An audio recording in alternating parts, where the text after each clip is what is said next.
Welcome to my YouTube channel. आज हम लोग ग्रुप 18 पढ़ने वाले हैं, ठीक है। और पूरा चैप्टर खत्म करेंगे बिल्कुल अच्छे से। आप लोग थोड़ी देर बने रहिए, पूरा चैप्टर अच्छे से समझ में आ जाएगा, ठीक है। एनसीईआरटी लाइन टू लाइन यहाँ पे डिस्कस करेंगे। देखो, ग्रुप 18 एलिमेंट्स की बात करें, कौन कौन से होते हैं। ग्रुप 18 को हम लोग नोबल गैस एलिमेंट बोलते हैं या फिर बोलो इनर्ट गैस एलिमेंट। ऐसा क्यों बोला गया? क्योंकि सबको पता होगा इसमें आउटरमोस्ट जो वैलेंस इलेक्ट्रॉन होते हैं वो कंप्लीट होते हैं। ये फुल्ली स्टेबल होता है, ये किसी से रिएक्ट करना नहीं चाहता। फिर भी कुछ एलिमेंट्स हैं जो रिएक्शन करते हैं और उन्हीं के बारे में हम लोग को पढ़ना पड़ता है। तो पी इसमें अगर देखा जाए तो पी ब्लॉक के अंदर इनर्ट गैस एलिमेंट जो ग्रुप 18 इसमें और कुछ पढ़ने लायक नहीं है, बस कुछ एलिमेंट उनकी रिएक्टिविटी देखनी पड़ती है, उसी का हम लोग स्टडी यहाँ पर करते हैं, ठीक है। तो यहाँ पर देखो हम लोग स्टार्ट कर चैप्टर पहले एलिमेंट कौन कौन से होते हैं, ठीक है, उसके बारे में बात करते हैं। कौन कौन से होता है? Helium, neon, argon, krypton, xenon और रेडॉन। ये होते हैं हमारे पास कुछ एलिमेंट, नोबल गैस के एलिमेंट, ठीक है। तो स्टार्ट करने से पहले हम लोग कॉन्फिगरेशन की बात करते हैं। तो अगर हम बात करें ग्रुप 18 एलिमेंट्स की, इसका जनरल इलेक्ट्रॉनिक कॉन्फिगरेशन क्या होता है? NH2 NP6। क्या होता है? NH2 NP6। ये होता है इसका जनरल इलेक्ट्रॉनिक कॉन्फिगरेशन। किसका? नोबल गैस एलिमेंट का, जिसको बोलते हैं ग्रुप 18 एलिमेंट्स, ठीक है। अब इसका जनरल इलेक्ट्रॉनिक कॉन्फिगरेशन देखो, S में भी 2 इलेक्ट्रॉन होने चाहिए यहाँ पे और P में 6 इलेक्ट्रॉन भी कंप्लीट है, ठीक है। फुल्ली सेल यहाँ पर उसका कंप्लीट है। He क्या होता है हमारे पास? यहाँ पे होता है हीलियम, ठीक है। Ne का मतलब क्या हो गया? नियॉन। Ar का मतलब क्या हो गया? आर्गन। Kr का मतलब क्या हो गया? क्रिप्टन। और जेनॉन हो गया और ये हो गया रेडॉन। क्या हो गया? रेडॉन हो गया, ठीक है। इंपॉर्टेंट लाइन यहाँ पर नीचे वाली याद रखना, आप लोग को एनसीईआरटी में दिया हुआ भी है कि रेडॉन जो होता है, जिसको हम लोग Ra से डिनोट करते हैं, वो एक रेडियो एक्टिव एलिमेंट है। अच्छा, रेडियो एक्टिव एलिमेंट बना कैसे है? ये बनता है हमारा रेडियम के डिकम्पोजिशन से। रेडियम डिकम्पोज होता है, ठीक है। आप लोगों ने पढ़ा होगा ना ग्रुप सेकंड एलिमेंट, वहां पे रेडियम था आखिरी वाला, वो भी रेडियो एक्टिव होता है। तो वो जब डिकम्पोज होता है तो रेडॉन का फॉर्मेशन करता है और प्लस He बाहर निकलता है, अल्फा पार्टिकल बाहर निकलता है। अल्फा पार्टिकल का हीलियम को भी बोलते हैं हम लोग, जहां पर 2 इसके पास एटॉमिक नंबर होते हैं और 4 एटॉमिक मास होता है, तो वो बाहर होता है। और प्लस किसका फॉर्मेशन होता है? रेडियम का फॉर्मेशन होता है, ठीक है, जब ये डिसोसिएट करता है। अब आगे बढ़ते हैं। यहाँ पे हीलियम की बात करें, एटॉमिक नंबर क्या है बात करने वाले। हीलियम का एटॉमिक नंबर कितना होता है? ठीक है, सबको पता होगा हीलियम, हाइड्रोजन आता है फिर उसके बाद हीलियम ही आता है, ठीक है। कितना हो गया? 2 हो गया। नियॉन कितना होता है? नियॉन को होता है 10, डिफरेंस कितना है? 8 का। फिर एक बार और 8 का डिफरेंस 18 हो गया। फिर अब 18 में देखो कैसे चलता है, 2 इस तरह से आप लोग याद रखना है। 2 यहाँ पे स्टार्टिंग में 2 रहेगा, उसको हटा देते, ठीक है। फिर 8 से स्टार्ट, 8 8 18 18 32, ऐसे ऑर्डर में चलता है। मतलब ऐसे जोड़ते जाओगे आप लोग को मिल जाएगा आंसर। जैसे मान लो यहाँ पे देखो 8 हमने ऐड कर दिया, 10 बन गया। 8 ऐड कर दिया, 18 बन गया। अब 18 ऐड करो, 18 इसमें ऐड करो तो कितना हो जाएगा? 36, जो कि क्रिप्टन का होता है। 36 में क्या ऐड करना है? फिर 18 ऐड करो, कितना हो जाएगा?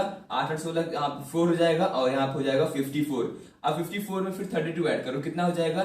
यहाँ पे 6 आ गया, 5 3 8 हो गया, 86 आ गया। ये किसका हो गया? एटॉमिक नंबर हो गया, Rn का एटॉमिक नंबर हो गया। मतलब देखो कितना आसान तरीका है। कितने का डिफरेंस आ रहा है? 8 का आ रहा है डिफरेंस यहाँ पर 8 का डिफरेंस आ रहा है, यहाँ पर 18 का डिफरेंस आ रहा है और यहाँ पर 18 का डिफरेंस आ रहा है और यहाँ पर 32 का डिफरेंस। ये एक ही ग्रुप की बात नहीं करो, हर एक ग्रुप में अप्लाई कर लो। सबका आप लोग को याद करने की जरूरत नहीं है, एक याद कर लो, बाकी सब में ऐड कर जाओ। 8 8 18 18 32 याद कर लो, ठीक है। इस तरीके से ऐड करते हुए चले जाएंगे। चलो आगे बढ़ते हैं। हम यहाँ पे पढ़ने वाले हैं फिजिकल प्रॉपर्टीज। फिजिकल प्रॉपर्टीज देखने वाले हैं, क्या होती है नोबल गैस की फिजिकल प्रॉपर्टीज। तो फिजिकल प्रॉपर्टीज में देखो सिंपल, मतलब बाहरी रूप से कैसे दिखता है वो, उसके बारे में यहाँ पे हम लोग डिस्कस करने वाले हैं, ठीक है। कैसा होता है वो भी देख लेते हैं। ये कैसा होता है? मोनोटॉमिक होता है। मोनोटॉमिक मतलब हो गया ये नहीं चाहता किसी से साथ रिएक्ट करना, क्योंकि पहले से हाईली स्टेबल है। जब ये हाईली स्टेबल है तो किसी से रिएक्ट करना नहीं चाहता है। रिएक्ट करना नहीं चाहता है क्योंकि स्टेबल फॉर्म में, इसलिए मोनोटॉमिक फॉर्म में एग्जिस्ट करता है। ठीक है, इससे हो गया He हो गया हीलियम, Ne नियॉन हो गया, Ar आर्गन हो गया, Kr क्रिप्टन हो गया, Se ज़ीनॉन हो गया। अब देखो कैसे सब अपना अपना मोनोटॉमिक फॉर्म में एग्जिस्ट कर रहे हैं। मोनोटॉमिक होता है, कलरलेस होता है, ओडोरलेस होता है, टेस्टलेस होता है। तीनों प्रॉपर्टीज के अंदर होती है। कैसे कैसे? कलरलेस, ओडोरलेस और टेस्टलेस होता है। कोई टेस्ट नहीं, कोई स्मेल नहीं और कोई कलर नहीं होता है इसका। चलो आगे बढ़ते हैं। नेक्स्ट, बॉइलिंग और मेल्टिंग पॉइंट की बात करने से पहले हम लोग साइज का रेशियो देख लेते हैं। साइज में क्या होता है? यहाँ पर देखो नॉन पोलर कंपाउंड है, ये सेल्फ बॉन्डिंग करते हैं, जो भी करते हैं दूसरे साथ कंबाइन नहीं करते हैं, तो यहाँ पर क्या होता है, नॉन पोलर कंपाउंड है तो कोई भी इलेक्ट्रोनेगेटिव डिफरेंस है ही नहीं। जब है ही नहीं यहाँ पर तो वन डर वॉल फोर्स एग्जिस्ट करता है, और वन डर वॉल फोर्स सबसे बड़ी फोर्स होती है, मतलब कि सबसे बड़ा साइज होता है वन डर वॉल रेडियस का ही होता है। तो वन डर वॉल रेडियस सबसे ज्यादा होता है, तो ऊपर से नीचे आने पर एज यूजुअल साइज जो होता है वो नंबर ऑफ सेल बढ़ती है, इसलिए साइज जो होता है वो बढ़ जाता है। साइज बढ़ने से क्या हुआ, वन डर वॉल फोर्स ऑफ अट्रैक्शन जो है, ठीक है, वो बढ़ता है, क्योंकि वन डर wall force of attraction molecular weight के डायरेक्टली प्रोपोर्शनल है, और ऊपर से नीचे आने पर मॉलिक्यूलर वेट बढ़ता है, सबको पता होगा बढ़ता है, इसलिए वन डर वॉल फोर्स ऑफ अट्रैक्शन भी बढ़ जाता है। उसको बढ़ने से क्या होता है, मेल्टिंग और बॉइलिंग पॉइंट ऊपर से नीचे आने पर इंक्रीज करती। कब, जब लोग ऊपर से नीचे आते हैं साइज भी बढ़ता है और मेल्टिंग और बॉइलिंग पॉइंट भी बढ़ता है। क्यों बढ़ता है, बिकॉज वन डर वॉल फोर्स ऑफ अट्रैक्शन बढ़ जाता है। वन डर वॉल फोर्स ऑफ अट्रैक्शन क्यों बढ़ता है, क्योंकि वन डर wall force of attraction molecular weight के डायरेक्टली पोस्ट होता है, और ऊपर से नीचे आने पर मॉलिक्यूलर वेट बढ़ता है, इसलिए वन डर वॉल फोर्स ऑफ अट्रैक्शन भी बढ़ जाता है। ठीक है, चलो आगे बढ़ते हैं। नेक्स्ट हम लोग यहाँ बात करते हैं इलेक्ट्रॉन गेन इंथैल्पी की। देखो इलेक्ट्रॉन गेन करने पे जो एनर्जी चेंज होती है इसको इलेक्ट्रॉन गेन इंथैल्पी बोलते हैं। इलेक्ट्रॉन गेन इंथैल्पी इसके लिए हाईली पॉजिटिव होता है। क्यों, क्योंकि ये बहुत ज्यादा स्टेबल होते हैं। क्या होते हैं, बहुत ज्यादा स्टेबल होते हैं, इसलिए हाईली पॉजिटिव होगा। ये नहीं चाहते कि इलेक्ट्रॉन लेना ना इलेक्ट्रॉन देना, ऐसे एनर्जी भी इसकी बहुत ज्यादा होती है और इलेक्ट्रॉन गेन इंथैल्पी भी। इस तरीके से हम लोग उसको याद रख सकते हैं। अच्छा यहाँ पे देखो हमने बताया था एटॉमिक साइज का रेशियो, ठीक है, क्या ऊपर से नीचे आने पर बढ़ती है, तो आंसर एनर्जी क्या होगी, ऊपर से नीचे आने पर डिक्रीज करेगी। इस तरीके से आप लोग रिलेट कर सकते हो कि एटॉमिक साइज का जस्ट इनवर्स होता है आयनाइजेशन एनर्जी का रिलेशन। अब यहाँ तक तो क्लियर हो गई सारी चीजें। अब यहाँ पर बात आती है, हम लोग आप लोगों को थोड़ा बहुत चैप्टर के बारे में पता ही होगा, हम लोग हीलियम की ज़ीनॉन की स्टडी बहुत करते हैं। इसका फ्लोरीन साथ रिएक्शन Xzf2, Xzf4, Xzo2F2 और Xzf6 अलग अलग कंपाउंड ज़ीनॉन के पढ़ते हैं। क्यों पढ़ते हैं, इसका रीजन भी है क्योंकि ज़ीनॉन कंपाउंड का फॉर्मेशन करता है अलग अलग। ठीक है, अब देखो ऐसा कैसे पता चला, एक साइंटिस्ट थे नील बर्थेट, ठीक है, वो डिस्कवरी ऑक्सीजन के ऊपर कर रहे थे, पढ़ाई कर रहे थे, ठीक है, ऑक्सीजन के बारे में पढ़ते हैं। उन्होंने देखा ऑक्सीजन एक कंपाउंड एग्जिस्ट कर रहा था O2 प्लस PTFE6-, ठीक है, ये एग्जिस्ट कर रहा था। तो उनके दिमाग में आया कि ऑक्सीजन की प्रॉपर्टीज जो है, ऑक्सीजन का स्ट्रक्चर सिमिलर टू Xe+ के बराबर होता है। कैसा होता है, Xe+ के बराबर लगभग होता है। अच्छा आंसर जब दोनों की आयनेशन एनर्जी बराबर होती है, दोनों की ऑक्सीजन O2+ की और Xe+ की, तो क्या जो O2 फॉर्म कर रहा है क्या वो ज़ीनॉन भी फॉर्म कर सकता है। उन्होंने बाद में देखा हाँ ज़ीनॉन भी फॉर्म कर रहा था। कंपाउंड कौन सा, XePTFE6, ये ज़ीनॉन भी कंपाउंड फॉर्म कर रहा था। इसका मतलब उन्होंने सोचा अच्छा ज़ीनॉन भी कंपाउंड फॉर्म कर रहा है इनर्ट गैस एलिमेंट होने के बावजूद, मतलब क्या इसका और भी एलिमेंट एग्जिस्ट करता है, हाँ एग्जिस्ट करता है। उसी के बारे में हम लोग यहाँ पर पढ़ने वाले आगे चैप्टर में। कौन कौन सा कंपाउंड यूज करेगा, Xzf2 हो गया, Xzf6 हो गया, Xzf4 हो गया, Xzo2F2 हो गया, अलग अलग कंपाउंड है, सबके बारे में डिटेल स्टडी करेंगे। अब देखो अब क्या हुआ, जब उनको एक मिल गया ना, वो सोचे मुझे और एलिमेंट्स मिल जाएंगे, उन्होंने डिस्कवरी करना स्टार्ट किया। कौन कौन से एलिमेंट्स है, देखो यहाँ पर क्या था, उन्होंने ज़ीनॉन के बारे में बताया। तो ज़ीनॉन के बारे में उन्होंने बताया कि ये कंपाउंड एग्जिस्ट करेगा, मतलब ज़ीनॉन के और भी कंपाउंड एग्जिस्ट कर सकते हैं इसके अलावा। तो उन्होंने क्रिप्टन के ऊपर भी चेक किया और इसके ऊपर भी चेक किया। ये लोग तो नहीं फॉर्म कर रहे थे, ठीक है, लेकिन क्रिप्टन और रेडॉन का एक एक कंपाउंड मिल गया, सिर्फ एक ही मिला। क्या क्या मिला, KrF2 और RnF2, ठीक है, ये दोनों कंपाउंड मिले, किसका, क्रिप्टॉन का और रेडॉन। कौन सा कंपाउंड, दो कंपाउंड मिले, कौन कौन सा, KrF2, ये इसके ओनली यही सिर्फ मिले, इसके अलावा और कुछ नहीं मिला। लेकिन ज़ीनॉन की बात करें, इसमें मिला, हमने बताया भी कौन कौन सा, उनके बारे में अभी और डिटेल स्टडी करने वाले हैं, करते हैं, स्टार्ट ही करते हैं अब यहाँ पे, ठीक है। इसी में चैप्टर में बस यही है, अगर इसकी डिस्कवरी इन्होंने ना की होती चैप्टर यहीं पे खत्म हो जाता, लेकिन ज़ीनॉन की स्टडी करनी है, उसके स्ट्रक्चर्स होते हैं उसके बारे में भी पढ़ना होता है, ठीक है। ज़ीनॉन की बात करने वाले हैं। अच्छा एटॉमिक नंबर क्या था ज़ीनॉन का, मुझे नहीं याद है, मैंने यहां से देखा 54 है, ठीक है, ऐसे याद रख सकते हो ना, इस ऑर्डर में याद होगा, सबसे बेस्ट तरीका है। ज़ीनॉन की बात करें तो ज़ीनॉन के फ्लोराइड्स की बात पढ़ते हैं हम लोग, ठीक है, ज़ीनॉन के फ्लोराइड्स की स्टडी करते हैं। फ्लोराइड कौन कौन से, फिर हम बोल दे रहे हैं Xzf2, Xzf4 और Xzf6। बनते कैसे, ये बहुत ज्यादा इंपॉर्टेंट है। कैसे बनते हैं, Xz को जब हम लोग F2 के साथ रिएक्ट कराते हैं Xzf2 बनता है, कितना आसान है। देखो Xz को जब F2 के साथ रिएक्ट कराते हैं तो Xzf2 का फॉर्मेशन होता है। देखो टेम्परेचर हम ऐसे याद रखने कहते हैं, याद करो 673, 873, 573। ये क्या है, देखो जब पहली रिएक्शन कराएंगे तो यहाँ पर टेम्परेचर कितना होगा, 673 के होगा, ठीक है, और एक बार प्रेशर होगा। कितना बार प्रेशर होगा, एक बार प्रेशर होगा। चलिए ये हो गया हमारा ये। नेक्स्ट क्या है, Xzf2 1:5 मोलर रेशियो होता है यहाँ पर, ठीक है, 1:5 मोलर रेशियो के साथ ये रिएक्ट करते हैं। Xzf2 2 मोल ऑफ F2 यहाँ पर होता है, ठीक है। तो यहाँ पर Xzf4 फॉर्म होता है। टेम्परेचर देखो यहीं से ले लेंगे 873 के। प्रेशर कितना होगा, 6 से 7, ठीक है, 6 से 7 लेते हैं, 6 लिख दो 7 लिख दो, दोनों सही है। ठीक है, और क्या होगा Xg का 1:2 अगर 20 मोलर रेशियो ले लिए, F2 क्या 3 मोल ऑफ F2 रिएक्ट कराएंगे। यहाँ पे देखो 673 873 573 अब आएगा।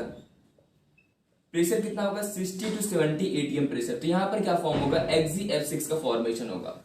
ठीक है, जिनॉन डाइफ्लोराइड है, जिनॉन टेट्राफ्लोराइड है, जिनॉन हेक्साफ्लोराइड है। ठीक है, इस तरीके से क्या हुआ कंपाउंड बने। रेशियो बहुत इंपॉर्टेंट है, याद रखना है। जब एक्सेसिव अमाउंट यहाँ पे एक्सेसिव अमाउंट पे रहता है, ठीक है, रिएक्शन कराते हैं XgF2 बन जाता है। यहाँ पर 1:5 का रेशियो, यहाँ पे 1:20 का रेशियो, और XgF6 यहाँ बना, XgF4 यहाँ पर, XgF2 ये रहा। ठीक है, बहुत इंपॉर्टेंट है, कई बार बहुत ज्यादा बार इस पे क्वेश्चन पूछा जा चुका है कि ये कंपाउंड कैसे बनते हैं। कभी टेम्परेचर को लेकर पूछता है, कभी प्रेशर को लेकर पूछता है, इसका टेम्परेचर, इसका प्रेशर, इसका टेम्परेचर, इसका प्रेशर, इसका टेम्परेचर, इसका प्रेशर, ये याद रखना है किस केस में, जिनॉन के फ्लोराइड के। अब देखो आगे क्या पढ़ना है, इसके बाद हम लोग नेक्स्ट स्लाइड में क्या पढ़ने वाले हैं, हम लोग पढ़ेंगे कि देखो अभी यहाँ पे हम लोग XgF6 बना रहे हैं। ठीक है, किससे बना रहे हैं, Xg से XgF6 बना रहे हैं। अभी हम आगे देखेंगे कैसे हम लोग XgF4 से XgF6 बनाएंगे, वो भी कम टेम्परेचर पर। ठीक है, वो भी सीखेंगे, और फिर वाटर के साथ रिएक्शन देखेंगे, और सभी का स्ट्रक्चर बना के देखेंगे, जितने भी जिनॉन के फ्लोराइड से जो भी फ्लोराइड हो, जितने भी फ्लोराइड, सबका स्ट्रक्चर बना के देखेंगे कि कैसे कैसे इसका स्ट्रक्चर बनता है। ठीक है, अब हम लोग आगे स्टार्ट करते हैं। अब देखो यहाँ पर हमने अभी बताया था कि जैसे हम लोग Xg को 2 मोल ऑफ F2 के साथ रिएक्ट करा रहे थे, तो वहां पे XgF4 का फॉर्मेशन हो रहा था। ठीक है, बाकी टेम्परेचर प्रेशर आप लोग को याद रखना ही रखना है। हमने कहा था उसका रेगुलर रिएक्शन कराई थी, Xg plus 3 mole of F2 form करता है XgF6। हमने कहा था XgF6 हम लोग XgF4 से भी बना सकते हैं। अब वो कैसे बना सकते हैं, देखो अगर हम लोग XgF4 हमने लिया, ठीक है, हमारे पास XgF4 बन गया, उसको रिएक्ट करा दो O2F2 के साथ, क्या है पता है आप लोगों को, क्या पता है, यहाँ पे फ्लोरीन का ऑक्साइड है, ये फ्लोरीन का ऑक्साइड है O2F2। ठीक है, तो यहाँ पे इसको हम रिएक्ट कराएंगे तो यहाँ पर XgF6 का फॉर्मेशन आसानी से हो जाता है। एक तरीका ये भी है, क्योंकि यहाँ पर जो टेम्परेचर लगता है 143 के लगता है, टेम्परेचर बहुत कम लगता है, आसानी से XgF6 बन जाता है XgF4 से। ठीक है, तो ये भी आना चाहिए, ये भी इंपॉर्टेंट है। ठीक है, चलो आगे बढ़ते हैं। अब हम लोग हम लोग हाइड्रोलिसिस पढ़ने वाले हैं। देखो दो तरीके से हाइड्रोलिसिस होगी, कंप्लीट होगी, पार्शियल होगी, दोनों के बारे में स्टडी करेंगे। पहले देखो कंप्लीट हाइड्रोलिसिस के बारे में पढ़ेंगे। कंप्लीट हाइड्रोलिसिस तीनों का देखेंगे आप हम लोग, मींस XgF2 को वाटर से साथ रिएक्ट कराएंगे, XgF4 को रिएक्ट कराएंगे, और XgF6 को रिएक्ट कराएंगे। ठीक है, देखो पहले हम लोग लिखेंगे XgF2 प्लस H2O कराकर देखेंगे, XgF2 को भी फिर उसका XgF4 लेंगे ना, ठीक है, H2O के साथ रिएक्ट कराएंगे, फिर उसके बाद XgF6 को लेंगे H2O के साथ रिएक्ट कराएंगे। काफी इंपॉर्टेंट रिएक्शन है, बहुत बार पूछा जा चुका है, इसलिए इंपॉर्टेंट है ये। ठीक है, XgF4 को जब XgF2 को जब H2O के साथ रिएक्ट कराएंगे तो यहाँ पे Xg जिनॉन कंपाउंड, ऑक्सीजन और HF बाहर हो जाता है। ठीक है, याद रखनी है आप लोग को ये सारे रिएक्शंस। अब यहां पर देखो इसमें भी देखते हैं क्या होता है, इसमें XgO3 और HF का फॉर्मेशन होता है। ठीक, HF सब में बनेगा, इसमें भी HF बनेगा। अब देखो आप लोग को ये याद रखने की जरूरत नहीं, इन दोनों को मिला दो। ठीक है, मतलब कि Xg बन रहा है इसमें लिख दो Xg, O2 बन रहा है इसमें भी O2 बनेगा, HF बन रहा है HF इसमें भी बन रहा है, और प्लस XgO3 इसमें भी बनेगा। ठीक है, ये आप लोग बैलेंस कर लेना, बाकी इस तरीके से रिएक्शन होगी। यहाँ पर ये याद रखना है 3 मोल ऑफ H2 रहेगा। ठीक है, बैलेंस करके अभी आप लोग देखोगे कोई 3 मोल ऑफ H2 यहाँ पर रिएक्ट करता है। कितना करता है, 3 मोल ऑफ H2 रिएक्ट करता है, इसलिए इसको बता रहे क्योंकि भी पार्शियल हाइड्रोलिसिस जब कराएंगे तो वहां पर ये चीज काफी इंपॉर्टेंट हो जाती है। कैसे हो जाती है देख लेते हैं करके इसी समय हम लोग। पार्शियल हाइड्रोलिसिस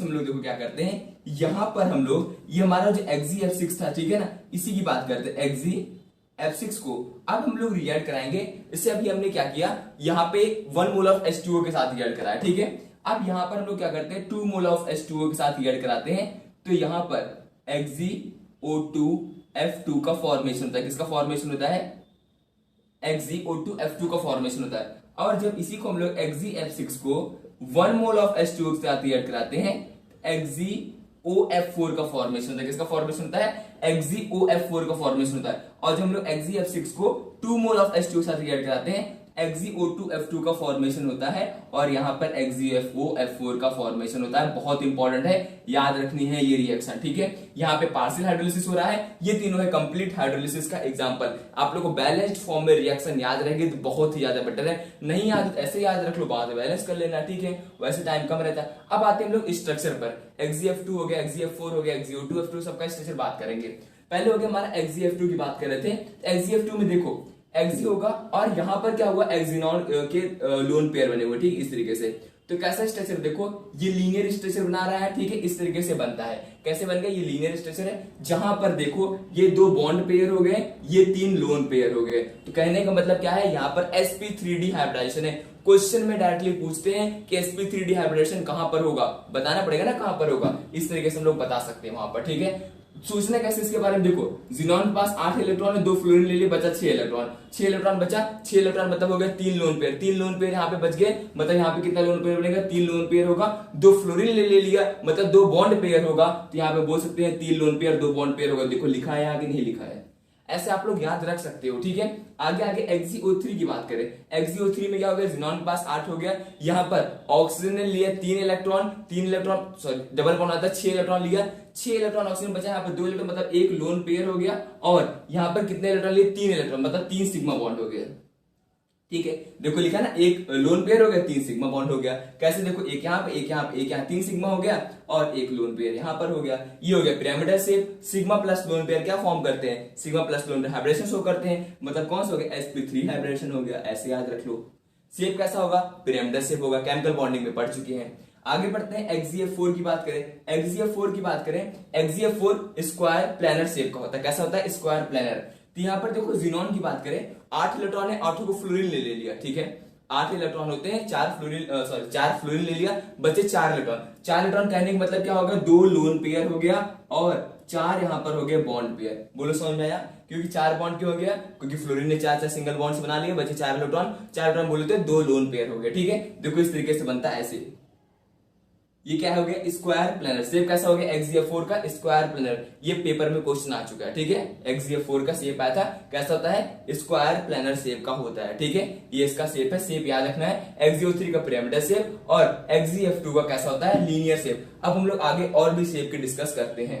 अब जो शेप बच गए थे उसके बारे में भी डिस्कस कर लेते हैं। कौन कौन शेप हमारा रह गया था, XgF6 रह गया था, XgO4 हो गया और लास्ट में हो गया हमारा XgO2F2 हो गया, ठीक है। अब देखना यहाँ पर क्या XgF6 है, XgF6 है, जिनॉन के पास 8 इलेक्ट्रॉन, 6 ले लिया फ्लोरीन ने, 6 ले लिया फ्लोरीन ने, इस तरीके से यहाँ पर बॉन्डिंग हो जाएगी। लेकिन इसका स्ट्रक्चर जो बहुत इंपॉर्टेंट, डिस्टॉर्टेड ऑक्टाहेड्रल इसका शेप होता है। और यहाँ पर कितना हाइब्रिडेशन हो गया, sp3d2 हाइब्रिडेशन क्या हो गया, sp3d2 हाइब्रिडेशन हो गया, ठीक है। नेक्स्ट आगे XgOF4 हो गया, ऑक्सीजन भी यहाँ पर डबल बॉन्डेड होता है, फ्लोरीन हो गया यहाँ पर सिंगल बॉन्डेड से 4 फ्लोरीन अटैच होते हैं। इसका शेप कैसा होगा, इसका शेप होगा स्क्वायर पिरामिडल, ठीक है। कैसा होगा, स्क्वायर पिरामिडल शेप होगा, कंफ्यूज नहीं होता, स्क्वायर प्लैनर स्क्वायर पिरामिडल पर, ठीक है। आगे बढ़ते हैं, XgO2F2 की बात करते हैं। इसका होता है 4 सिग्मा 1 लोन पेयर, हमने बता दी कैसे देखते हैं। और यहाँ पर इसका शेप कैसा होता है, सी सॉ शेप का होता है, ठीक है। आप लोगों ने देखा होगा सी सॉ, ठीक है, यूज भी किया होगा। तो ये सी सॉ शेप का होता है। ये हमारा हो गया XgO2F2, ये हो गया XgOF4, XgF6। ऐसे इसका स्ट्रक्चर याद रखना है, जिसने केमिकल बॉन्डिंग अच्छे से पढ़ी होगी उसको कोई तकलीफ नहीं होगी यहाँ पर, ठीक है। बस यहाँ पर इतना ही था हमारे नोबल गैस एलिमेंट में। क्या है तो ग्रुप एलिमेंट या फिर क्या है नोबल गैस एलिमेंट या इनर्ट गैस एलिमेंट, जो भी बोलना चाहो, जो अच्छा लगे वो बोल सकते हो। बस यहाँ पे इससे बाहर क्वेश्चन अभी तक आया भी नहीं है और ना ही आएगा। बस आप लोग को नोबल गैस एलिमेंट इतना ही प्रिपेयर करना है, जो पॉइंट हमने यहाँ पर लिखा हुआ है वो सारी चीजें आनी चाहिए, बस इसके अलावा और कुछ नहीं। स्ट्रक्चर तो 100% आना ही चाहिए, क्योंकि स्ट्रक्चर पे मैच द फॉलोइंग करके क्वेश्चन पूछ लेते हैं और 4 ऑप्शन देते हैं, उसमें से करना रहता है, ठीक है। ऐसे क्वेश्चन हमने स्ट्रक्चर पर देखे हैं जो कि ऑलरेडी नीट में पूछा जा चुका, ठीक है। 2018 में ये सिर्फ क्वेश्चन आ चुका है। तो all the very best for examination. इस चैप्टर को हमने पूरी तरीके से कंप्लीट कर लिया, आप लोग उसके ऊपर क्या कर देंगे, रिवाइज कर लीजिएगा।